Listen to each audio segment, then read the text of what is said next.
The air in the briefing room buzzed with camaraderie, masking the tension of an impending mission. 5 elite soldiers gathered around Commander Kell, their leader, as he pointed to a blinking dot on a holographic map. "Signals from the dead zone," he said, voice steady. "Unusual frequency, possibly civilian." Vex, the comms specialist, smirked. "A distress call from there? That's like a dinner invite from a void." The team chuckled, but Kell's eyes stayed sharp. "Dead or not, we investigate. Wheels up in 30.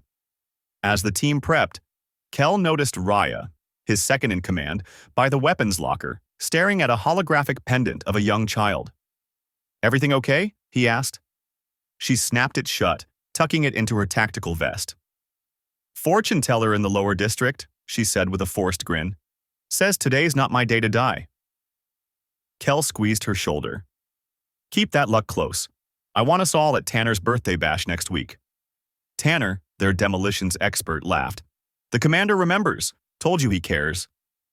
The team, Kell, Raya, Vex, Tanner, Cruz, Jace, Lynn, and Dex, boarded their transport, veterans of 17 missions, bound by trust. "Just a milk run," Vex called as they lifted off. "Back for dinner." 12 hours later, pain ripped Kell awake. Blood seeped from a gash in his thigh, his ribs cracked, and a concussion fogged his mind. The acrid stench of scorched metal and earth choked him.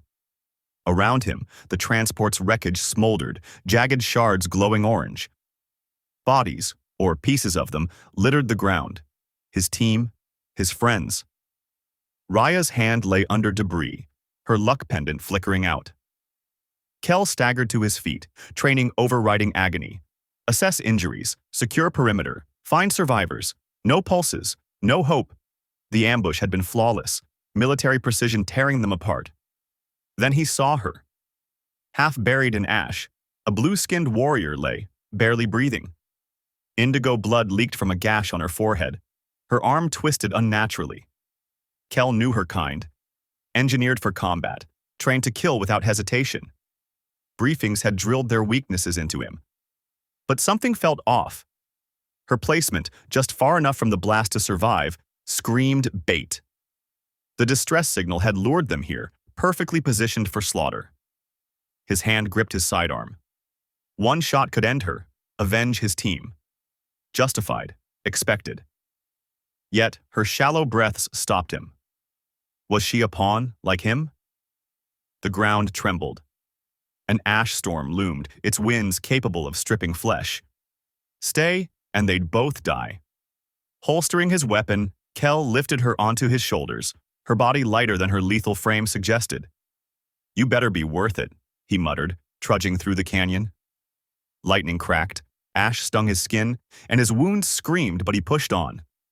Her eyes fluttered open briefly, violet, piercing, registering the impossible, a human saving her. The storm howled, funneling into a deafening roar. Ahead, an abandoned outpost offered shelter. Kell stumbled inside, lowering her gently before collapsing. The storm raged outside, but the outpost's walls held. Training kicked in. Kell sealed the rusted door with a welding tool, trapping them inside.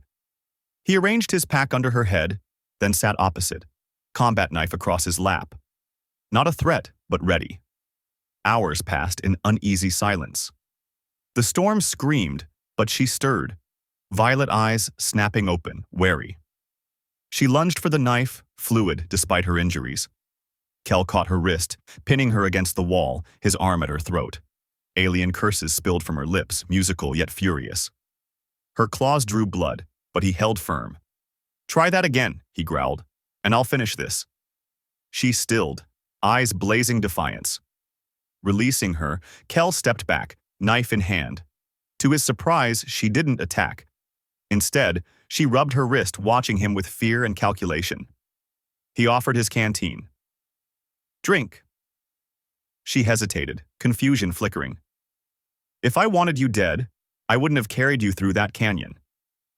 She sipped cautiously, her voice soft but melodic. "Why help me? You know what I am." Kell shrugged. "You're breathing. That's enough." Her signal had lured his team, he said, no accusation in his tone. 8 good people. I'm the last. She flinched. I won't deny it, she replied. But you don't understand. He shifted the knife. Then help me.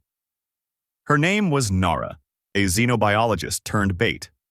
She'd questioned her people's propaganda, seeing humans as more than conquerors. Her superiors silenced her. Execution or service. Service meant luring human teams to their deaths. How many before mine? Kell asked. 3, she admitted, the first time she'd faced a survivor's eyes. The ground shook. Scouts, her people, tracking them. Kell spotted movement outside. 2, maybe 3. The welded door trapped them. Nara warned, they'll call reinforcements. Kell eyed a narrow gap in the wall, eroded by time.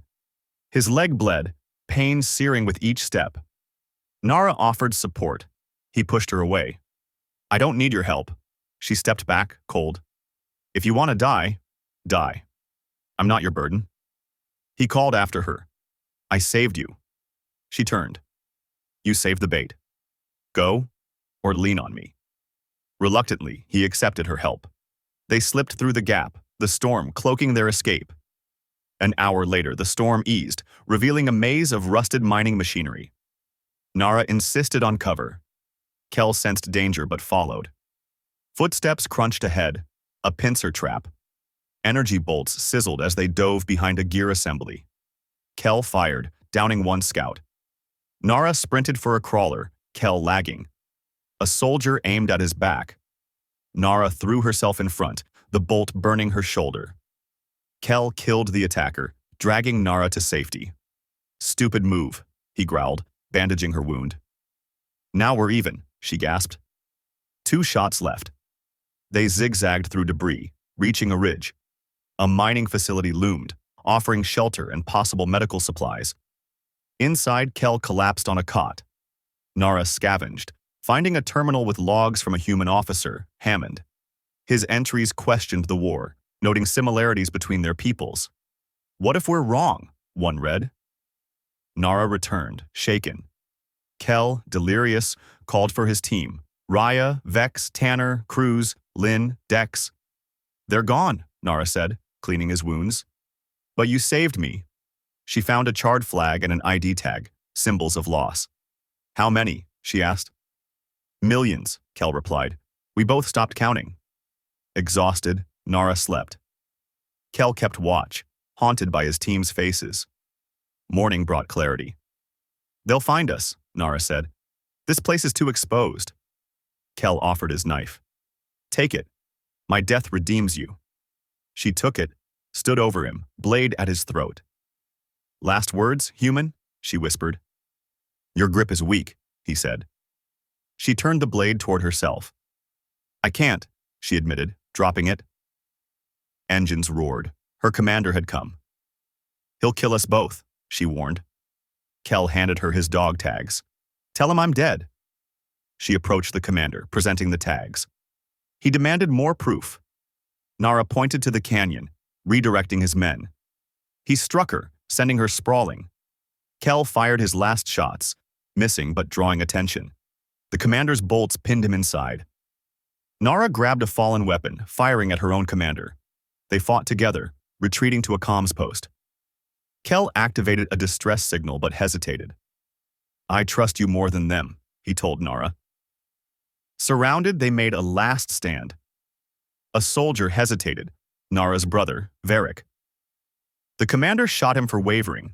Enraged, Nara killed the commander, her shots precise. The remaining soldiers fled. Nara knelt by Varric's body, closing his eyes. He hesitated, Kell said. Always too late, she replied. Dawn broke, painting the ash orange. Nara took the commander's insignia and cast it away. We start from here, she said. They limped across the ash plain, no destination but distance. On a ridge, silhouettes approached, friend or foe, unknown. We could hide, Nara suggested. No more hiding, Kell said. Hand in hand, they faced the horizon, their choice a weapon against a universe of war. They hadn't just survived. They'd redefined trust, built on blood, ash, and defiance.